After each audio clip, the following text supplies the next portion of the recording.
Binationaux BXL. Et la chaîne YouTube qui vous montre les binationaux congolais d'Europe. Les binationaux de Belgique, France, Allemagne, Grande-Bretagne, etc.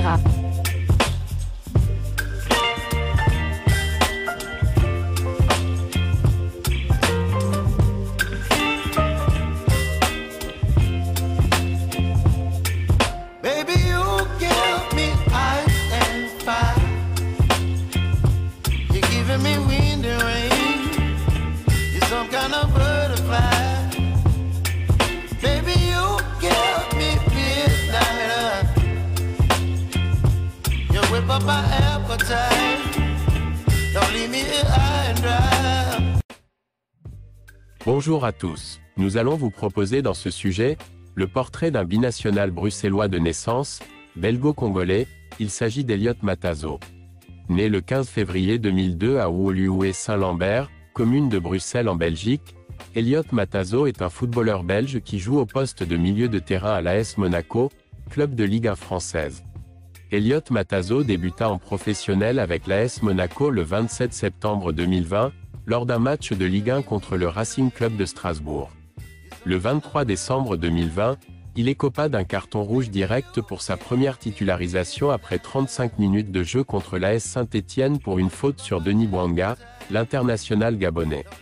Pour le compte de la 31e journée de Ligue 1, contre le FC Metz, il adressa une passe décisive pour Kevin Volland après avoir éliminé 3 joueurs, participant ainsi à la victoire 4-0 des Rouges et Blancs.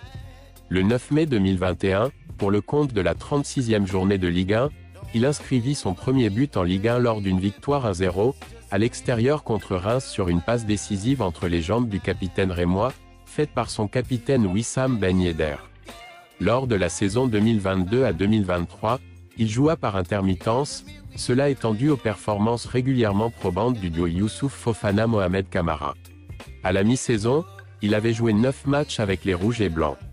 Cependant, il tira son épingle du jeu lors de ses entrées en jeu comme sur le terrain du Bayer Leverkusen pour le compte des 16e de finale aller, de Ligue Europa. Lors de la 24e journée de Ligue 1, il fut titulaire sur le terrain du Stade brestois. Le 16 avril 2023, il inscrivit un but sur corner sur le terrain du FC Nantes. Pour la saison 2023 à 2024, il débuta une nouvelle fois avec un statut de remplaçant. Cependant, il arriva à tirer son épingle du jeu en rentrant lors de la première journée sur le terrain de Clermont Foot, en offrant une passe décisive pour le 4e but monégasque, pour le premier but en Ligue 1 de Magnès Akliouche, binational franco-algérien que nous avions aperçu au JO de Paris et qui tout récemment, avait, en ouvrant le score contre le Barça au stade Louis II, contribué à la victoire des Monégasques contre le club catalan. Prêté dans le club du Royal Antwerp, qu'est devenu Elliott Matazo? C'est la question posée à nos deux analystes de la chaîne. Alors, Elliott Matazo, bien évidemment, c'est un binational belgo-congolais qui pourrait lui aussi nous intéresser, qui est toujours éligible pour rejoindre la tanière des Léopards, hein. Mais à sa décharge, il y a une forte concurrence déjà à son poste, hein, que ce soit du côté des Diables Rouges, que ce soit également aussi chez les Léopards, la RDC, hein. Mais sachez qu'il peut encore rejoindre la tanière des Léopards, hein. C'est un milieu de terrain, comme vous avez vu, et donc dans le milieu de terrain du côté de la RDC, nous avons déjà des Ngalaye Moukao, nous avons des Noah Sadiki, nous avons des Dokaembe, hein, Charles Piquel, Motosami. Donc, s'il vient, il va se faire jouer les coudes pour pouvoir gagner sa place. Il ne faut pas dire que c'est acquis. Quand on vient comme ça chez les Léopards de la RDC, directement c'est acquis. On va avoir plus de chances d'être titulaire. Il faut gagner sa place, hein, y compris chez les Diables. Donc voilà, Elliott Matazo, nous allons parler de lui, hein, en long et en large avec Gino Link, c'est la chaîne Diasco Foot officielle, le miroir du football de la diaspora congolaise. Sur votre chaîne Diasco Foot, vous avez déjà établi le portrait de Elliott Matazo, bien évidemment, parce que là vous parlez de la diaspora en général. Nous nous intéressons plus aux binationaux, uniquement les binationaux, les trinationaux, même quadranationaux, je ne sais pas si ça se dit. Et donc, voilà, et c'est ça juste la différence. Mais ceux qui veulent peut-être un complément d'information, je ne sais pas, c'est de quoi avait parlé nos confrères de Diasco Foot sur Elliot Matazo, mais il y a également un portrait de l'autre côté, mais nous ajoutons aussi notre portrait à nous. Alors, John Links, bonjour. Peux-tu nous dire quelque chose sur Elliot Matazo, qui joue de l'AS Monaco, je pense? Tout à fait. Donc, la saison dernière, il a été prêté par Monaco au Royal Antwerp, club de première division en Belgique, et ça ne s'est pas vraiment très bien passé. Il n'avait joué que 10 matchs, bien qu'il avait quand même marqué un but, et cette saison il est retourné du côté de Monaco, et il n'a joué que 2 matchs. Il a joué 2 matchs, dont un en championnat et un autre en Ligue des Champions. Et Ligue des Champions, c'était d'ailleurs le mardi dernier face à l'Étoile Rouge de Belgrade de Silas Katompa. Il était entré en jeu en seconde mi-temps. Et l'autre Matazo, un joueur qui peut jouer 6, qui peut aussi évoluer comme 8. Il faut dire que les joueurs formés du côté du Royal Sporting Club d'Anderlecht, club belge, à ce poste-là, souvent, ce sont des joueurs d'origine congolaise qui émergent dans cette position-là. Je peux vous en citer pêle-mêle.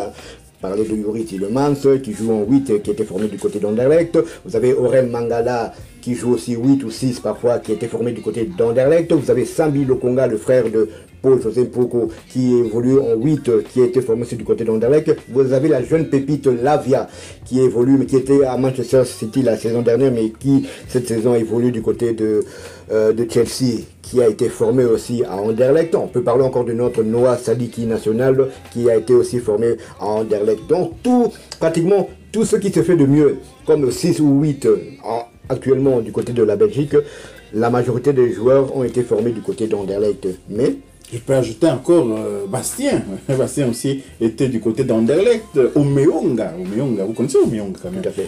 C'est la même génération que Aurel Mangala, lui aussi formé du côté du Royal Sporting Club d'Anderlecht. Donc ils sont nombreux, effectivement.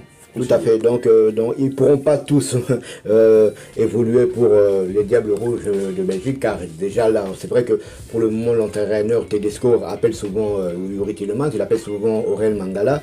Un joueur comme ça, Milon Kona, n'a plus été appelé depuis 2021, si mes souvenirs sont bons. Mais il y a aussi Onana, le belgo-sénégalais qui évolue du côté de Aston Villa, qui est en concurrence aussi avec tous ces joueurs. Donc tous ces joueurs-là ne pourront pas jouer pour la Belgique. Ils pourront peut-être pas non plus aussi trouver une place du côté de la RDC. Mais c'est vrai que c'est un jeune qui est doué quand même, parce que vous n'arrivez pas dans un club comme l'AS Monaco sans avoir un minimum de talent. Donc c'est un très très bon joueur qui peut nous apporter quand même une plus-value. C'est un joueur techniquement très bon, et c'est un joueur qui court beaucoup et qui balle au pied et n'est pas du tout mal. Il me fait un peu penser, c'est un peu le même genre que Noah Sadiki. Pour ceux qui ne l'ont pas encore vu, je vous invite à aller sur la chaîne YouTube, taper Elliot Matazo, vous allez voir quelques vidéos et vous pourrez vous faire votre propre idée.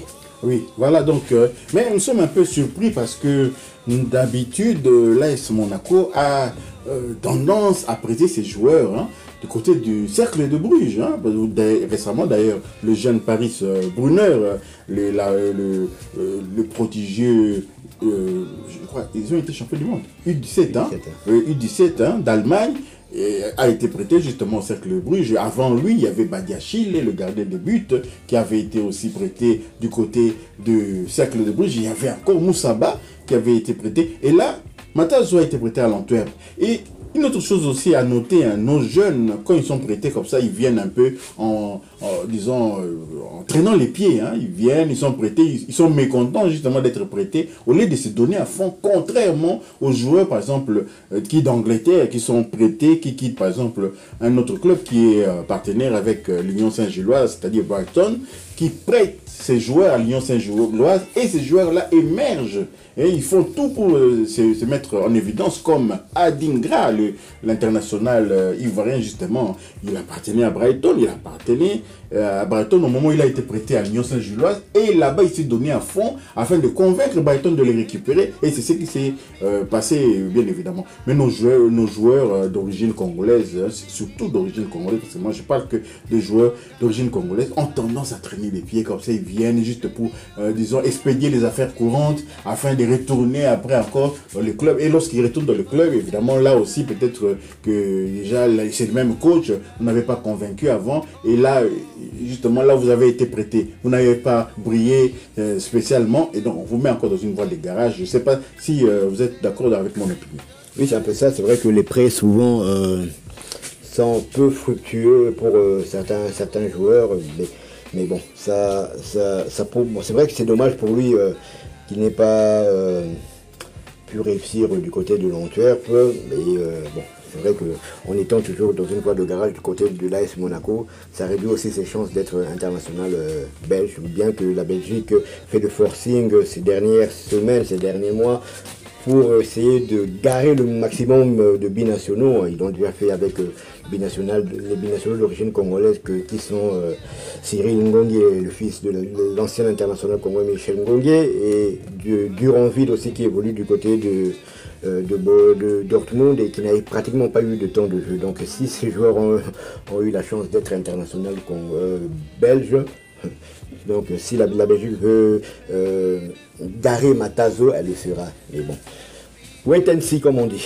Oui, voilà. Peut-être un petit dernier aussi pour terminer. On parlait de la liste des innombrables milieux de terrain d'Anderlecht qui ont réussi et qui réussissent, qui sont peut-être déjà en voie de réussir encore. Il y en a un autre là, Marius Troukens, hein, lui aussi, il est milieu de terrain offensif aussi du côté du Sporting Club d'Anderlecht.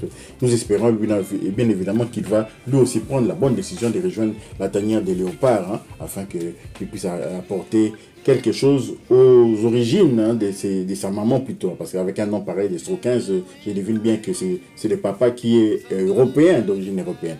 Voilà, nous sommes arrivés à la fin de ce sujet concernant Elliott Matazo de l'AS Monaco. Si vous avez aimé ce portrait, merci de liker, merci de commenter également. Donnez votre avis, peut-être que vous avez un complément d'information que nous ignorons, hein. Merci également de partager cette vidéo. Abonnez-vous à Binationaux BXL afin de ne pas manquer les prochaines vidéos. Activez donc la petite cloche de notification qui vous permettra d'être alerté dès qu'on mettra une nouvelle vidéo en ligne. Binationaux BXL vous dit au revoir. Binationaux BXL. Et la chaîne YouTube qui vous montre les binationaux congolais d'Europe. Les binationaux de Belgique, France, Allemagne, Grande-Bretagne, etc.